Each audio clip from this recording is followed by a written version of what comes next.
বন্দুকটা এরকম আমাদের পায়ের কাছে রেখে বলেছিল, ইসলামী ছাত্র শিবিরের যে সোনালী অতীতের কথা শুনেছি, ইসলামের যে সোনালী অতীতের কথা শুনেছি, আজকে এই পল্টন ময়দান আমরা ইয়ারমুকের যুদ্ধ দেখলাম।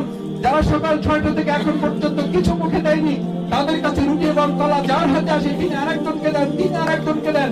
সবশেষে যখন আমরা যাদের মুখে গুলিয়ে চালিয়েছি, আমাদের সামনে নিয়ে এসে যখন বলছে, ভাই আপনারা তো সকাল থেকে আমাদের কাছেই আছেন, আপনাদেরকে তো আমরা কিছু খাইতে দেখি নাই, নেন আমাদের খাবারটুকু।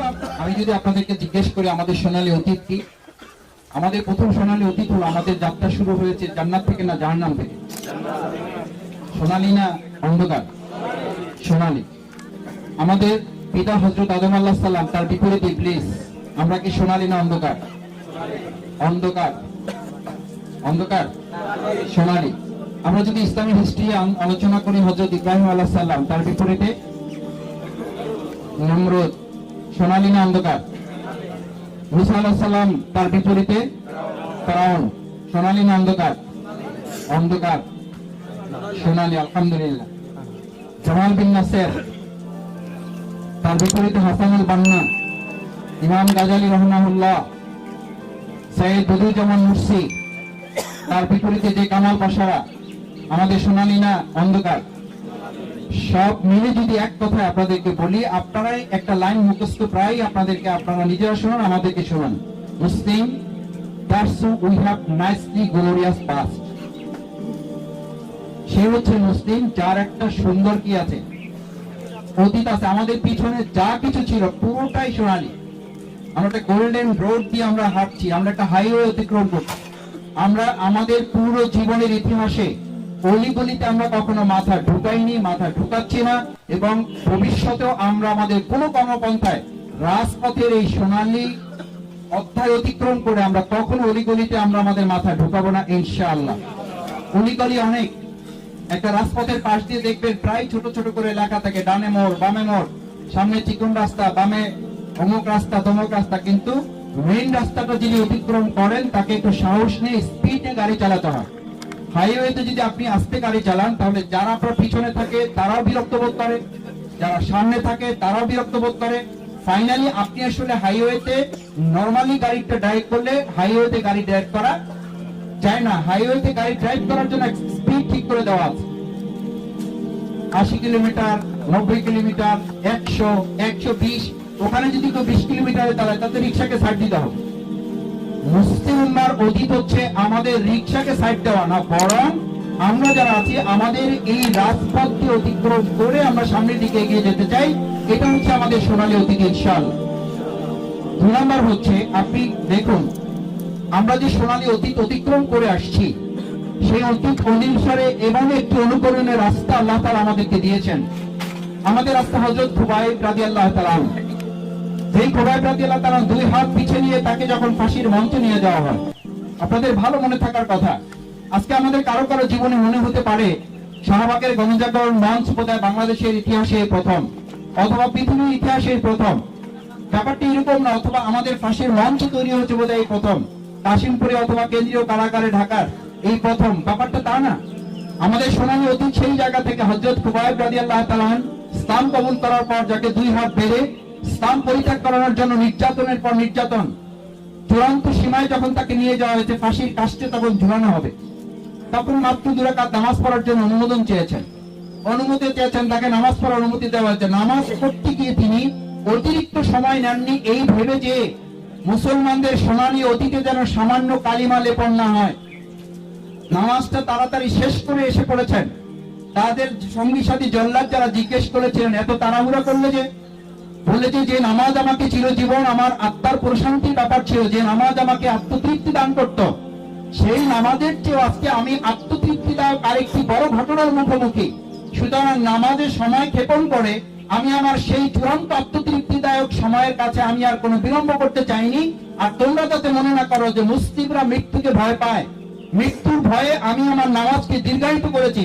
এই মুসলিমদের সোনালী অতীতে আমি 1 চুল পরিমাণে কালিমা লেপন করতে চাইনি বলে নামাজটি তড়িঘড়ি করেছে। না হলে যে নামাজ আমাকে চিরদিন আত্মতৃপ্তিতে ভরে রাখতো, এই এক নামাজে আমি আমার পুরো জীবন শেষ করে দিতাম। সুবহানাল্লাহ। এই হচ্ছে আমরা গ্লোরিয়াস পাস, এই হচ্ছে সোনালী অতীত, এই হচ্ছে আমরা। হযরত খুবাইব রাদিয়াল্লাহু তাআলা আনহুকে যখন ফাঁসির মঞ্চে নিয়ে যাওয়া হয়, তখন তার হাতে ডান পাশে উল্লেখ করা হলো হাদিসে কুদসির বর্ণনায়, সিরাত ইবনে হিশামের বর্ণনা, হাতে তালি দিয়ে নাচে গে উলঙ্গ মহিলারা নৃত্য করে এটাকে উৎসবে ফেস্টিভ্যালে পরিণত করার চেষ্টা করেছে। আমাদের গণজাগরণ মঞ্চ থেকে আপনার কাছে আজকে মনে হয়, বা কখনো কখনো কারো মনে হতে পারে, অথবা কাউ আপনাকে মনে করিয়ে দিতে পারে যে আমাদের দেশে যদি ৭১-এর মতো কোনো ঘটনা না হতো তাহলে শাহবাগের মঞ্চ হয়তো তৈরি হতো না। আমি যদি আজকে সেই ভাইদেরকে অথবা ইতিহাস পর্যালোচনায় তাদের সামনে তুলে ধরি যে আমাদের সোনালী অতীত আজকে ৭১ সাল থেকে শুরু হয়নি, ৪৮-৪৭ থেকে শুরু হয়নি। ইসলামের সেই পূর্বযুগ রাসূল করিম সাল্লাল্লাহু আলাইহি ওয়াসাল্লামের প্রতি যারা ঈমান এনেছিলেন, খুবাইব রাদিয়াল্লাহু তাআলা আনহুকে যখন এরকম শাহাদাতের মঞ্চে ফাঁসিতে ঝুলানো হবে তখনও একই রকম শাহবাগের মঞ্চ হয়নি, কিন্তু সেই জামানায় আরব্য জাহিলিয়াতের অন্ধকার যুগে তারা মঞ্চ তৈরি করে আমাদের সোনালী মঞ্চকে অন্ধকার করতে চেয়েছে। বাট ফাঁসির কাষ্টে হাসি মুখে ঝুলে খুবাইব রাদিয়াল্লাহু তাআলা আনহু যে আলোর ঝলকানি ছিটিয়েছিল, সেই আলোর ঝলকানি ওখানে থেমে থাকেনি। এটা কেন্দ্রীয় কারাগার আমাদের কাশিমপুর কারাগার পর্যন্ত বিস্তৃত হয়ে খুবাইবের এই সোনালী অতীতকে এখনো পর্যন্ত আল্লাহ তাআলা দয়া করে আমাদেরকে দিয়ে এখনো তা আলোকিত করে রেখেছেন। That's who we have nicely glorious past. That is Muslim. এই হচ্ছে আমাদের সোনালী অতীত। সম্মানিত ভাইয়েরা, দ্বিতীয় যে কথাটি আমি বলতে চাই আপনাকে, এই ক্ষেত্রে আমাদের আরেকটি বড় জিনিস হচ্ছে দুনিয়া বিমুখ জীবন। মুসলমানদের সবচেয়ে বড় বৈশিষ্ট্য ছিল দুনিয়া বিমুখতার পরিবর্তে তারা পরকালীন জীবন ধারণ করেছেন। আবু উবাইদার কথা সবাই জানেন। তিনি যখন খলিফাতুল মুসলিমিন ওমর ফারুক রাদিয়াল্লাহু তাআলা আনহুর সময়ে মাত্র কিছুদিন উনি ইসলাম খলিফার দায়িত্ব পেয়েছেন, খলিফাতুল মুসলিমিন ওমর ফারুক রাদিয়াল্লাহু তাআলা আনহুর স্ত্রী খুব আবেগাপ্লুত হয়ে খলিফার সামনে গিয়ে বললেন, স্বামী, আমাদের জন্য ঈদের সময় কোনো কাপড় কেনার প্রয়োজন নেই, অন্তত আমাদের ছেলেমেয়েরা কান্নাকাটি করছে, তাদের জন্য যদি একটু সামান্য নতুন কাপড়ের ব্যবস্থা করা যায়, যে বেতন আপনি পান সেই বেতন দিয়ে তো আমাদের কাপড় কেনার কোনো অংশ এখান থেকে গ্রহণ করা যাবে না, আমাদের কোন রকম সংসারটা চলে। আমার বাচ্চাদের জন্য আপনি চাইলে কোষাগার থেকে আবু উবাইদা বাইতুল মাল সম্পাদক ফাইন্যান্স মিনিস্টার তার কাছে একটা অ্যাপ্লিকেশন করেন, তিনি যেন আমাদেরকে ১ মাসের আগাম বেতন কি করেন, প্রদান করেন। আবু উবাইদা রাদিয়াল্লাহু তাআলা আনহুর কাছে হযরত ওমর ফারুক রাদিয়াল্লাহু তাআলা আনহুকে অ্যাপ্লিকেশন পাঠিয়ে দিলেন। আপনারা ভালো করে জানেন, আমি লম্বা করছি না, শুধু এতটুকু বলছি, সেই অ্যাপ্লিকেশনটা পেয়ে আবু উবাইদা রাদিয়াল্লাহু তাআলা আনহু চোখ দিয়ে পানি ছেড়ে দিলেন, ইয়া আল্লাহ, খলিফাতুল মুসলিমিন, গোটা পৃথিবী যিনি শাসন করেন, অর্ধ পৃথিবী যার আঙ্গেলের ইশারায় পরিচালিত হয়, তার সন্তানের কাপড় কেনার জন্য আজকে আমার কাছে অ্যাপ্লিকেশন করেছে, তার একটা অর্ডারই তো যথেষ্ট ছিল, এখান থেকে লক্ষ কোটি দিনার এখান থেকে তিনি নিয়ে সংসারের জন্য ব্যয় করবেন। আবু উবাইদা রাদিয়াল্লাহু তাআলা আবেগের বশবর্তী না হয়ে তিনি খলিফাতুল মুসলিমিন ওমর ফারুক রাদিয়াল্লাহু তাআলা একটা চিঠি লিখে তার জবাব দিলেন, অনুমোদন চাইলেন খলিফাতুল মুসলিমিন ওমর ফারুক রাদিয়াল্লাহু তাআলা, আপনাকে দুটো বিষয় কনফার্ম হতে হবে, তারপরে এই আবেদনটি আপনার জন্য মঞ্জুর করা যায়। নাম্বার 1 হচ্ছে আপনি এই ঋণটি গ্রহণ করার পর ঋণ পরিশোধ করার পর্যন্ত আপনি বেঁচে থাকবেন। নাম্বার 2 হচ্ছে এই অঞ্চলের লোকেরা আপনাকে আগাম বেতন দিয়ে যে মাস পর্যন্ত আপনি বেতন নেবেন, সেই মাসের পরে আপনি যে শোধ করবেন সেই পর্যন্ত তার আপনাকে খলিফা হিসাবে এখানে রাখবেন। এই নিশ্চয়তা যদি আপনি দিতে পারেন তাহলে এই আবেদন আমি সাইন করে দিতে পারি।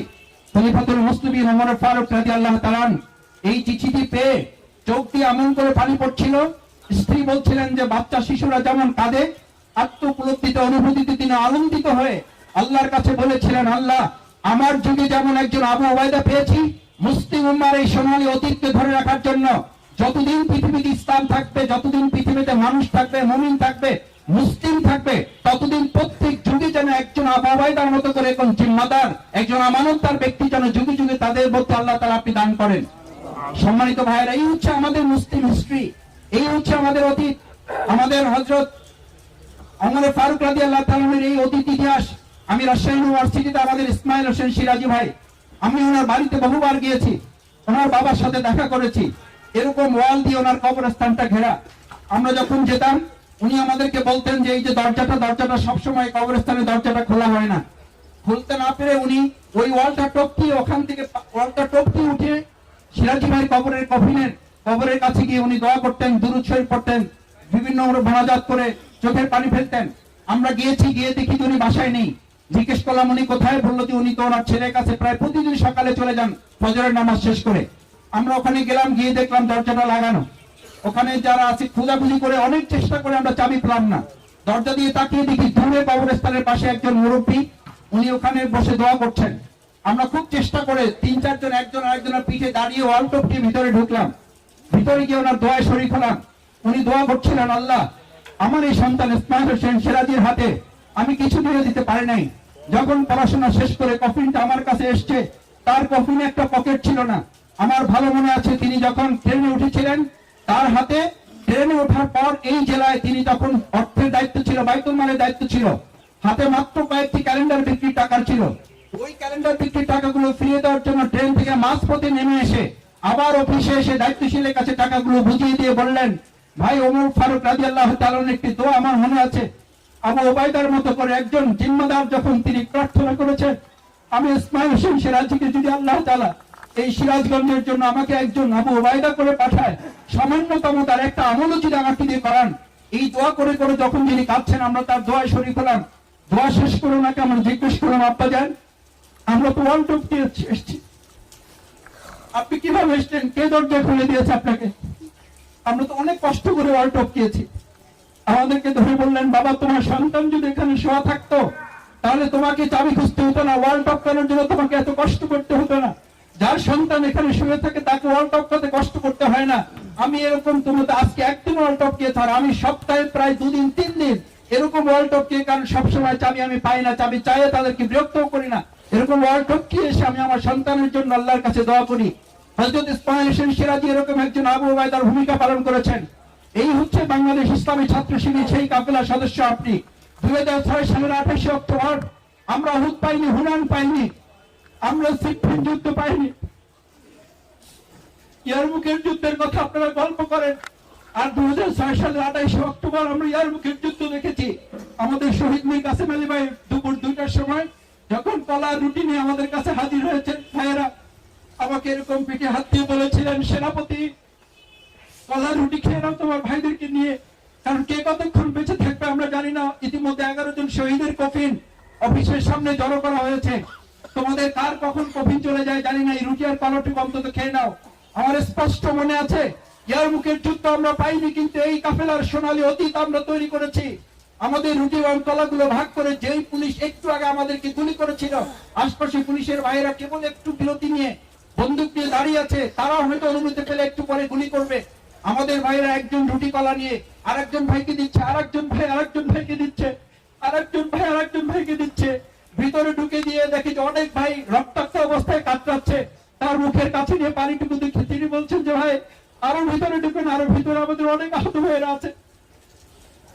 পুলিশের দৃশ্য দেখে আমার চোখের সামনে কোন উপন্যাস থেকে বলছি না, আমি আমার শুধু আবেগের কথাটুকুই আপনাদের বলছি না, বলছি ইসলামী ছাত্র শিবির সেই সোনালী অতীত, নবী আউলিয়াদের অতীত, সাহাবায়ে তাবি তাজমাইনদের অতীত, যেটা আমরা ধরে রাখার চেষ্টা করেছি। আলহামদুলিল্লাহ পুলিশের ভাইয়েরা বন্দুকটা এরকম আমাদের পায়ের কাছে রেখে বলেছিল, ইসলামী ছাত্র শিবিরের যে সোনালী অতীতের কথা শুনেছি, ইসলামের যে সোনালী অতীতের কথা শুনেছি, আজকে এই পল্টন ময়দান আমরা ইয়ারমুকের যুদ্ধ দেখলাম, যারা সকাল 6টা থেকে এখন পর্যন্ত কিছু মুখে দেয়নি, তাদের কাছে রুটি এবং কলা যার হাতে আসে তিনি আরেকজনকে দেন, তিনি আরেকজনকে দেন। সবশেষে যখন আমরা যাদের মুখে গুলিয়ে চালিয়েছি, আমাদের সামনে নিয়ে এসে যখন বলছে, ভাই আপনারা তো সকাল থেকে আমাদের কাছেই আছেন, আপনাদেরকে তো আমরা কিছু খাইতে দেখি নাই, নেন আমাদের খাবারটুকু আপনারা খান। আল্লাহর কসম, সরকার যদি আমাদের কাছকে নির্দেশে দেয় আপনাদের মুখে একটা গুলি তো দূরের কথা, একটা গোলাপ ছুঁড়ে মারতে বললো আমরা আর মারতে পারবো না, কারণ বিবেকের কাছে আমরা বন্দী হয়ে পড়েছি। সম্মানিত ভাইরা, শুধু এটা শেষ কথা নয়, আপনারা একজন সাহাবীর কথা জানেন যিনি শহীদ হয়েছেন। শহীদ হওয়ার পর তার কবরস্থ করার জন্য জানাজা সম্পন্ন হবে। রাসূল করিম সাল্লাল্লাহু আলাইহি ওয়াসাল্লামের সামনে কফিন উপস্থিত করা হয়েছে। রাসূল সাল্লাল্লাহু আলাইহি ওয়াসাল্লাম চেহারা মোবারক দেখে চোখের পানি ফেলে দিলেন, বলছে তো আমার পরিচিত সাহাবী, এটা আমার সামনে সামনে আজকে ঘুরেছে, আমার সামনে একবার পিঠটা পর্যন্ত দেয়নি, সবসময় বুকটা দিয়ে রেখেছে। একজন সাহাবী দৌড়ে এসে বললেন, ইয়া রাসূলুল্লাহ আপনি কি তার জানাজা পড়াবেন? অথচ আমি তার কফিন সম্পন্ন করেছি, আমি তাকে কাফন পরিয়েছি, কাফন পরাতে গিয়ে দেখেছি তার বুকে একটা তীর লাগে নাই, সমস্ত তীর বর্ষাগুলো ধনুকগুলো তার পিঠকে বিদ্ধ করেছে। এই তীর বিদ্ধ করা দিয়ে বুঝে যায় তিনি পলায়ন পর একজন ব্যক্তি হতে পারেন, তিনি দূর সম্পর্কের একজন ব্যক্তি হতে পারেন, ইসলামের জন্য তিনি ভূমিকা রাখেন নাই। রাসূল করিম সাল্লাল্লাহু আলাইহি ওয়াসাল্লামের কাছে যখন এক সাহাবী এই কথা বলতেছে, পাশ থেকে আরেকজন সাহাবী এসে বলছে, ইয়া রাসূলুল্লাহ, উনি হয়তো ধারণা করে বলছে আমি চোখে নিজের দেখা থেকে বলছি, আমি তাকে জিজ্ঞাসা করেছিলাম যে তুমি রাসূল সাল্লাল্লাহু আলাইহি সাল্লামের দিকে বুকটা দিয়ে পিঠটা শত্রুর দিকে দিয়ে তীরগুলো পিঠে ভক্ষণ করছো কেন, পিঠে দিচ্ছ কেন? বলছে আমি আমার প্রিয় নবী রাসূল সাল্লাল্লাহু আলাইহি সাল্লামকে যতটুকু ভালোবাসি, যতটুকু সম্মান করি, সম্মানের ভালোবাসার জায়গায় আমি আমার রাসূলের দিকে পিঠটা দিয়ে শত্রুর দিকে বুকটা দিয়ে বুকে আমি তীর বক্ষণ করবো, এটাও আমি ভালো মনে করিনি, এটা আমার জীবনের জন্য পছন্দ করি নাই। তাই আমি যতক্ষণ জীবিত থাকবো ততক্ষণ পিঠটা শত্রুর দিকে দিয়ে আমার প্রিয় নবীর দিকে বুকটা দিয়ে আমি তাকে রক্ষণ করার সর্বোচ্চ চেষ্টা আমি চালিয়ে যাব। আমি সাক্ষী দিচ্ছি রাসূলুল্লাহ শেষ নিঃশ্বাস ত্যাগ করা পর্যন্ত পিঠটা শত্রুদের দিকে দিয়ে বুকটা আপনাকে দিয়ে ঘিরে রেখে রেখে শেষ পর্যন্ত শহীদ হয়ে শাহাদাতের কলে ঢলে পড়েছেন। এই দৃশ্য আমরা সেই যুদ্ধের ময়দানে দেখি নাই। 2006 সালের 28 অক্টোবর এখানে অনেকে সাক্ষী আছেন। আমি অনেককে ধাক্কা দিয়ে ফেলে দিয়েছি, এনটিভির পর্দায় এখনো সেই ভিডিও ক্লিপ পাওয়া যায়। একজনকে ধাক্কা দিয়ে ফেলে দিয়ে আমি বলেছিলাম কি ভাই আমাকে সামনে যেতে দিচ্ছেন না, ডানে যেতে দিচ্ছেন না, পিছনে যেতে দিচ্ছেন না। তখন 3-4 জন ভাই হেলমেট পরা এসে একজন আমাদেরকে জড়িয়ে ধরে এসে বলেছিলেন মাসুদ ভাই আমরা তো পল্টন পাইনি, আমরা বদর পাইনি, আমরা হুনাইন আজব পাইনি, আমাদের প্রিয় নবী রাসূল সাল্লাল্লাহু আলাইহি সাল্লামদেরকে আমরা সাহাবা আজমানদেরকে পাইনি, কিন্তু এই ধরনের দায়িত্বশীলদেরকে তো পেয়েছি। আমরা আজকে হয়তো সেই 4 দিন আমি অক্কাস হতে পারবো না, আমরা হয়তো খুবাইব হতে পারবো না, খাব্বাব হতে পারবো না, আমর সাইদ আমির আল জুমাই হতে পারবো না, আমির হতে পারবো না, ইয়াসির হতে পারবো না, কিন্তু আমরা তো আজকে সেই ভূমিকার সূত্র ধরে সোনালী অতীতের সেই ধারাবাহিকতা অক্ষুণ্ণ রাখার জন্য আজকে আমিও আমার পিঠটা শত্রুর দিকে দিয়ে বুকটা আমার নেতাদেরকে দিয়ে শেষ পর্যন্ত প্রয়োজনে জীবন দিব, তবু আমার দায়িত্বশীলের গায়ে একটা আঁচড় আমি লাগতে দিব না। বাংলাদেশ ইসলামী ছাত্র শিবিরের সেই সোনালী অতীতের আপনি হচ্ছেন সর্বোচ্চ সফলতার অধিকারী একজন ভাই। সম্মানিত ভাইয়েরা, এরকম ঘটনা যদি বলা যায় লক্ষ হাজার ঘটনা আমাদেরকে আপ্লুত করে, লক্ষ ঘটনা আমাদেরকে অভিভূত করে। সবচেয়ে বড় একটা কথা বলে আমি শেষ করে দেই।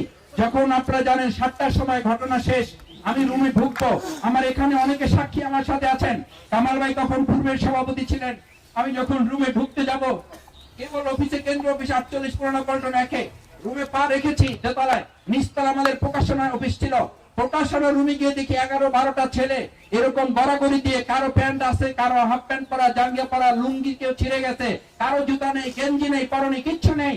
আমাকে শুধু একজন বললো যে ভাই আপনাদের শুধু অর্ডারের অপেক্ষা আছি, এগুলোকে সব ভিতর থেকে ধরে নিয়ে আসছি, এগুলোকে একটা সব আজকের এখানকার জালিম এক একটা বড় বড় আমাদের ভাইদেরকে তারা নির্যাতন করেছে, মেরেছে, সেই জায়গা থেকে নিয়ে আসছি। আপনি ভালো করে মনে রাখবেন, আজকে আমাদের বিরুদ্ধে যারা অভিযোগ তুলেন, আমরা আমাদের কারো কারো উপরে জুলুম করে ফেলি, আমরা নির্যাতন করি, আমাদের প্রতিপক্ষকে আমরা ঘায়েল করার চেষ্টা করি। আজকে সেটি বড় নমুনা হয়ে আছে। সেই 11 জন ভাইকে আমি তখন আমরা কয়েকজন ভাই মিলে বলেছিলাম এই 11 জন যে অমুক দল করে, তমুক দল করে, ছাত্র মৈত্রী করে, কি তার গায়ে লেখা আছে, আপনি যদি কিছু করবেন তো যুদ্ধের ময়দানে করবেন, এখানে ধরে নিয়ে এসে কেন? তারপর তাকে আমরা জিজ্ঞেস করেছি তোমার পকেটে যদি টাকা না থাকে টাকা নাও। রিক্সা তুলে দিয়েছি, ভ্যানে তুলে দিয়েছি, সিএনজি তুলে দিয়েছি। আমার ভালো মনে পড়ে সেই পরের 2 বছর পরে 11 জনের মধ্যে আমাদের 3 জন সাথী হয়েছে, একজন সদস্য হিসেবে শপথ নিয়েছে। আমাদের সোনালী অতীত মক্কা বিজয়ের এই দৃশ্য আমরা পাইনি, কিন্তু মক্কা বিজয়ের এই স্বাদ আমরা গ্রহণ করেছি। ইনশাআল্লাহ এই সোনালী অতীতের ধারাবাহিকতা রক্ষা করে আবু জান্দাল ইবনে সুবাইল রাদিয়াল্লাহু তাআলা আনহুকে যখন অত্যাচার নির্মমভাবে নির্যাতন করে পায়ে বেরি পড়া অবস্থায় জেল থেকে বেরিয়ে এসে মুসলিমদের কাছে আশ্রয় নিয়েছিলেন, সন্ধি শেষ হয় নাই তখন লেখা, তখন এসে মুসলিম উম্মাকে সামনে রেখে বলেছিলেন মুসলিম ভাইরা আমার এই হাতের রক্ত, আমার এই মাথার রক্ত, আমার এই পায়ের রক্ত দেখেও কি আপনাদের একটু দয়া হয় না? আমাকে আবার আমার পিতা সোহেল তাদের কাছে ফেরত যাচ্ছে, আবু জান্দালকে আপনারা আবার শত্রুর হাতে তুলে দেবেন। রাসূল করিম সাল্লাল্লাহু আলাইহি ওয়াসাল্লামের কাছে ওমর ফারুক রাদিয়াল্লাহু তাআলা এসে বললেন ইয়া রাসূলুল্লাহ আমরা কি সত্য নবী, সত্যাক্তা নবিয়া, অসত্যাক্তা হকের রাজ, আমরা কি সত্য রাস্তায় আছি, আমরা কি ন্যায়ের পথে আছি, তারা কি মিথ্যার পক্ষে নেই, তারা কি অন্যায়কারী নয়? আমরা কি এই অবস্থায় তাকে তাদের হাতে আবার ছেড়ে দিতে পারি? আমাদের ধৈর্যের কতখানি আমাদের রাস্তা পার হতে হবে? রাসূল করিম সাল্লাল্লাহু আলাইহি সাল্লাম তখন দুটো শব্দ উচ্চারণ করেছিলেন, নাসরুম মিনাল্লাহি ওয়া ফাতহুন কারীব। আবু জান্দাল তুমি তাদের কাছে ফিরে যাও, এই সন্ধির কর্মপদ্ধতি তোমার রক্তের উপরে, তোমার ত্যাগ এবং কোরবানির উপরে, এই সোনালী অতীতের রাস্তার উপরে ফতে মক্কা আমাদেরকে আল্লাহ তাআলা দান করবেন। তার মাত্র কিছুদিন পর মক্কা বিজয় সম্পন্ন হয়েছিল। আজকে আমি আপনাদের কাছে শুধু দুটো কথা বলে বক্তব্য শেষ করতে চাই। সম্মানিত সদস্য ভাইয়েরা, সাবেক যারা আন্দোলনে চূড়ান্ত শপথ নিয়েছেন, আজকে এখান থেকে সোনালী অতীতকে সামনে রেখে অন্ধকার জগতের জন্য নয়, আমি প্রথম থেকে শুরু করেছিলাম যে জান্নাত দিয়ে আমাদের সোনালী অতীত শুরু, যে আদম আলাইহিস সালাম দিয়ে আমাদের অতীত শুরু, যে ইব্রাহিম আলাইহিস সালাম দিয়ে অতীত শুরু, যে মুসা আলাইহিস সালাম দিয়ে অতীত শুরু, যে ইসমাইল আলাইহিস সালাম দিয়ে অতীত শুরু, যেই বদিউজ্জামান মুর্শিদ রাহমাতুল্লাহ আলাইহি থেকে শুরু, যেই ইমাম হাসান আল বান্না থেকে আমাদের যাত্রা শুরু, সৈয়দ মাওলানা মওদুদী মরহুম রাহমাতুল্লাহ আলাইহি, যেই সোনালী রাস্তার পথের সৈনিক আমরা, সেই সোনালী পথের সেই যাত্রাটুকু ভবিষ্যৎ আমাদের রচনা করার জন্য আজকে আপনাদেরকে এখানে কষ্ট দিয়ে ডেকে নেওয়া আসে। আমাদের অনেক সোনালী অতীত, সেই সোনালী অতীতকে সফল করার জন্য ভবিষ্যৎ কর্মপন্থা আপনাদেরকে নির্ধারণ করতে হবে। মহানগরী আমি সেই ব্যাপারে আপনাদেরকে নির্দেশিকা দিবেন। আমি শুধু অনুরোধ করতে চাই, সোনালী অতীতকে সামনে রেখে আমরা ভবিষ্যতের এক রাজপথ তৈরি করার জন্য আমার পুরো জীবনটাকে রাজপথের একজন সেনাপতি হিসাবে তৈরি করে এখান থেকে সিদ্ধান্ত নিয়ে আমরা বের হবে ইনশাআল্লাহ। আমি সেই প্রত্যাশা ব্যক্ত করে আজকের এই সংক্ষিপ্ত আলোচনায় অনুরোধ করবো, আসুন আমাদের আনুগত্যের চরম পরাকাষ্ঠাটা যেন সেই সৈয়দ আমির আল জুমাহি রাদিয়াল্লাহু তাআলা আনহুর মতো হয়, যিনি ফিরে এসে রোম সম্রাটের কাছে গিয়ে বলেছিলেন, রোম সম্রাট তোফায়েলকে জিজ্ঞেস করলেন, তোমাকে যদি এখান থেকে ছেড়ে দেওয়া হয় তাহলে তুমি বাড়ি চলে যেতে পারবে? বলেছিল, আমি তো বাড়ি চলে যাওয়ার জন্য আসি নাই, আমি আসি জান্নাতের কাঙ্ক্ষিত মঞ্জিলে পৌঁছার জন্য। তারপর বলেছিল, দেখো গিয়ে তোমার জন্য কি ডেক্সি তৈরি করা হয়েছে, যেখানে তোমাকে ফ্রাই করা হবে। ডেক্সির কাছে গিয়ে দেখে একটা ডেক্সি চোখের পানি ছেড়ে দিয়েছে। জল্লাদরা মনে করেছিল আবার দুর্বল হয়েছে। জল্লাদরা এসে রোম সম্রাটের কাছে বলছে, এবার তাকে যদি প্রস্তাব দেন সে রাজি হয়ে যাবে। রাজি হওয়ার পরিবর্তে তিনি এসে অট্ট হাসি দিয়ে বলেছিলেন, আমার চোখে পানি দেখে তোমরা ভেবেছিলে আমি ডেক্সি দেখে ভয় পেয়েছি, বরং আমি খুশি হইনি যে আমার জন্য অনেকগুলো ডেক্সি রেডি থাকবে। আল্লাহ তাআলা সেই পরিমাণে আমার জন্য জান্নাত এবং মর্যাদা রেডি রাখবেন। ইন্নামা আল বালা ওয়া ইন্নামা আল জাজা, আমার জন্য যত বড় পরীক্ষা হবে তত বড় মর্যাদা আমার জন্য নির্মিত হবে। আমি দেখলাম একটা মাত্র ডেক্সি, মনটা খারাপ হয়ে গেল। যদি না আল্লাহ তাআলা এর উপর আমাকে মাফ না করেন, সেই জন্য আমি কাঁদছি। সম্রাট অত্যন্ত রাগান্বিত হয়ে ক্রোধান্বিত হয়ে বললেন, একে ফেলে দাও, একে হত্যা করো, একে শেষ করে দাও। এটা বলতেই যখন তাকে আবার নিয়ে যাওয়া হলো, নিয়ে যাওয়ার পর দেখলো যে সে হাস্য বদনে ওটা গ্রহণ করার জন্য রাজি আছে। জল্লাদরা এসে বললো, সে তো হাসতেছে, তার মধ্যে কোনো অনুশোচনা নেই, তার মধ্যে কোনো ভয়ভীতি নেই। রাজা এবার নিজে দুর্বল হয়ে গেল, সে যখন শক্তিশালী হলো রাজা দুর্বল হয়ে গেল। আপনি ভালো করে মনে রাখবেন, প্রতিপক্ষ যখন আপনার উপর অসম্ভব প্রেসার ক্রিয়েট করবে, আপনি শক্তিশালী হলে আপনার প্রতিপক্ষ দুর্বল হতে বাধ্য। এটা হচ্ছে আমাদের সোনালী অতীত হয়েছে। আলহামদুলিল্লাহ, আজকে আমাদের উপরে যত অত্যাচার নির্যাতন ফাঁসির মঞ্চ তৈরি করে যারা আমাদের দুর্বল করতে চেয়েছে, তারা সাক্ষী দিচ্ছে যে আজকে আমাদেরকে যত দুর্বল করতে চেয়েছে আল্লাহ তাআলা তত আমাদেরকে শক্তিশালী করেছেন, এবং আমরা আরো শক্তি নিয়ে এই দেশে কলেমার পতাকা আমরা উত্তীর্ণ করবো ইনশাআল্লাহ। তখন সম্রাটের একটা প্রস্তাব বলে আমি শেষ করে দেই। সম্রাট প্রস্তাব দিয়েছিল, তুমি সহ সব বন্দীদেরকে আমি ছেড়ে দেবো, শুধু এতটুকু করো যে আমার কপালে একটা কি দাও, একটা চুমু দাও শুধু আমার কপালে। আমি অভিভূত যে এরকম ইমান একজন মানুষের থাকে, এরকম মজবুত ভালোবাসা ইমানের প্রতি ইসলামের প্রতি থাকে, শুধু তুমি আমার কপালে একটা চুমু দাও। সে বলেছিল, আমার জন্য আমি রাজি না। এটাও দায়িত্বশীল ভাইদের নিতে হবে যে মুসলিম ভাইদের সোনালী অতীত হচ্ছে সে নিজেকে নিয়ে ভাবে না, সে ভাবে তার অনুষঙ্গীদেরকে নিয়ে, সহকর্মীদেরকে নিয়ে। বললো, ঠিক আছে, আমার সাথে বন্দী যারা সবাইকে যদি আপনি মুক্তি দেন তাহলে আমি এটা বিবেচনা করে দেখতে পারি। বললো যে ঠিক আছে, সব বন্দীকে তোমার সাথে মুক্তি করে দেওয়া হবে। একটা কপালে চুমু খেলেন, সব বন্দীকে নিয়ে খলিফার কাছে গিয়ে হাজির হয়ে কাঁদতে কাঁদতে পড়ে গেলেন, ইয়া খলিফাতুল মুসলিমিন, আমি তো একটা অন্যায় করে ফেলেছি। বলছি, কি অন্যায় করছো তুমি? সবাইকে নিয়ে ফেরত এসছো, এটা আমাদের জন্য বড় বিজয়, অনেক বড় সম্মানের কাজ করেছো। খলিফাতুল মুসলিমিন ওমর ফারুক রাদিয়াল্লাহু তাআলা বললেন, তোমার কি অন্যায়? তোমার কোনো অন্যায় নেই, তুমি তো ভালো কাজ করেছো।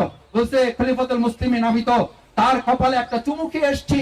বলছে, তোমার এই চুমুটা এত মর্যাদাবান, এত প্রিয় আল্লাহর কাছে, আমি নিজে মনে করি তোমার কপালে আমার এখন ওই জায়গাটা একটা চুমু খাওয়া উচিত। আমি চুমু খাচ্ছি এবং গোটা মুসলিম উম্মাহ যেন তোমার কপালে চুমু খাওয়ার ব্যবস্থা করে রাখে।